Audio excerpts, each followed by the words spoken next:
Bonjour à tous, on se retrouve dans cette nouvelle vidéo pour que je vous raconte l'histoire du mystère de la maison Winchester. Installez-vous confortablement dans le noir et c'est parti pour notre incroyable histoire.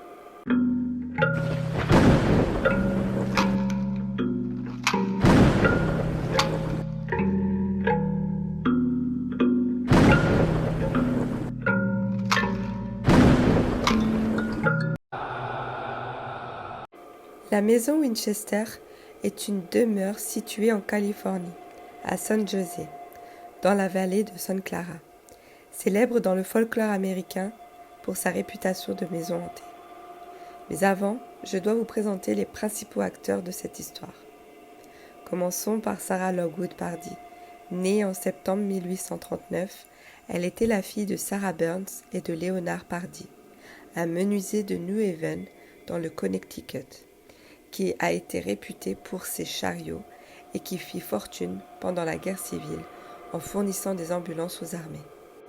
Au cours de son enfance, Sarah fréquenta les meilleures écoles privées et elle bénéficia d'une éducation des plus raffinées. À l'âge de 12 ans, elle parlait déjà latin, français, espagnol, italien, jouait magnifiquement du piano et connaissait les plus grands auteurs.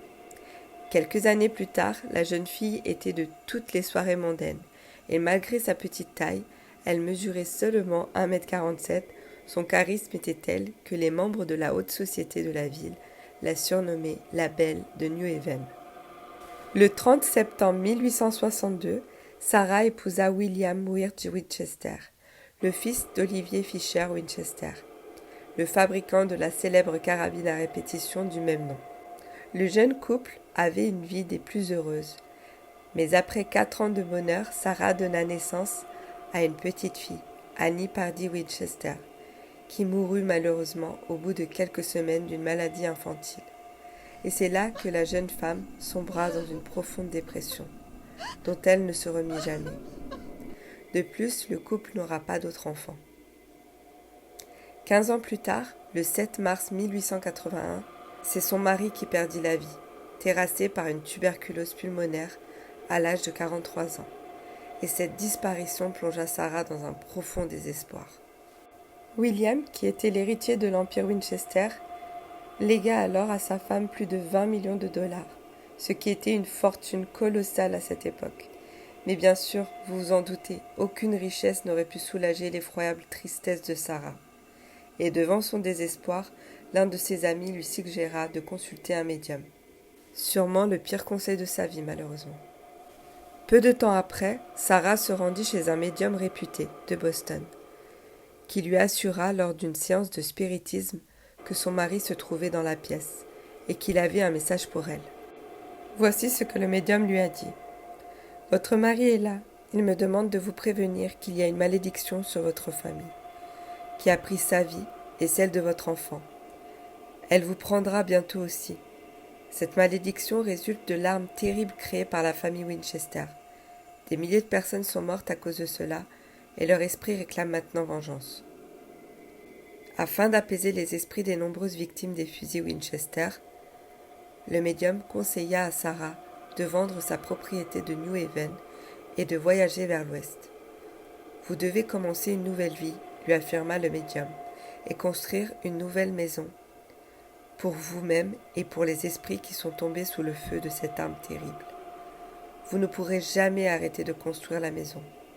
Tant que vous continuerez, vous vivrez. Mais si vous arrêtez, alors vous mourrez. » Peu de temps après cette rencontre, Sarah vendit sa propriété de New Haven et, se pensant guidée par la main de son défunt mari, elle commença à se déplacer vers l'ouest. La malheureuse veuve ne s'arrêta pas de voyager avant d'atteindre la vallée de Santa Clara en 1884. Là, elle découvrit une modeste ferme de 8 chambres sur un terrain de 65 hectares. Et après quelques négociations, elle convainc le propriétaire de la maison de la lui vendre. Elle engagea les artisans locaux, puis elle commença tout de suite les travaux, sans consulter l'avis d'un architecte. La maison résonnait du bruit des marteaux et des scies, des 22 charpentiers qui se relayaient de jour comme de nuit, construisant, modifiant, changeant, démolissant, et reconstruisant une partie après l'autre. Mais revenons à ce que le médium lui a dit. Elle devait construire une maison pour que les mauvaises âmes s'y perdent. Du coup, comment faire pour réussir ce projet? Eh bien, voici le cheminement qu'elle entreprenait. Chaque nuit, à minuit, elle se rendait dans la salle bleue et elle rentrait en contact avec ses amis de l'au-delà, utilisant une planchette pour communiquer avec eux. Lors de ces séances de spiritisme, les esprits la conseillaient sur les travaux à mettre en œuvre. Puis Sarah se retirait dans l'une de ses chambres, qui était toujours différente de celle de la veille, car faisant preuve d'une extrême prudence, elle ne dormait jamais 2 nuits de suite dans la même pièce. Elle était tellement superstitieuse, cette femme, c'est fou. Souvent, ses voisins rapportaient entendre le son d'une cloche à minuit, et un autre à 2 heures du matin, ce qui correspondait au moment où elle faisait appel à ses invités et à celui de leur départ.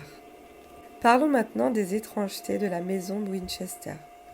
Sarah aimait à utiliser les nombres 7 et 11 dans ses constructions, supposés porter chance. Mais elle était également fascinée par le nombre 13, qui avait pour elle le pouvoir de conjurer les esprits maléfiques. Ce chiffre s'est retrouvé un peu partout dans la maison.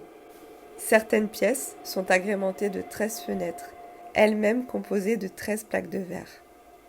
Bien évidemment, ces étranges dispositions pouvaient ressembler à l'expression de la folie. Mais tout ce que faisait Sarah avait un sens, car elle espérait toujours, en faisant construire une telle maison, égarer les âmes vengeresses, qui auraient pu remonter jusqu'à elle. Le séisme de 1906 à San Francisco a détruit de nombreuses parties de l'édifice, alors haut de 7 étages. Sarah Winchester n'a jamais voulu reconstruire les parties détruites, car elle pensait que certaines âmes maléfiques étaient prises au piège pour l'éternité, sous les décombres.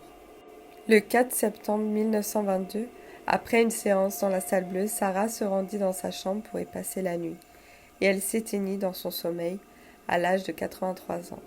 Et c'est seulement à cet instant que les travaux se sont arrêtés à la mort de Sarah Winchester. 38 ans. Elle a vécu avec cette pression des travaux pendant 38 ans.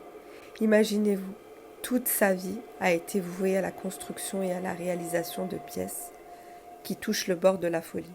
Chaque détail de cette maison est complètement illogique.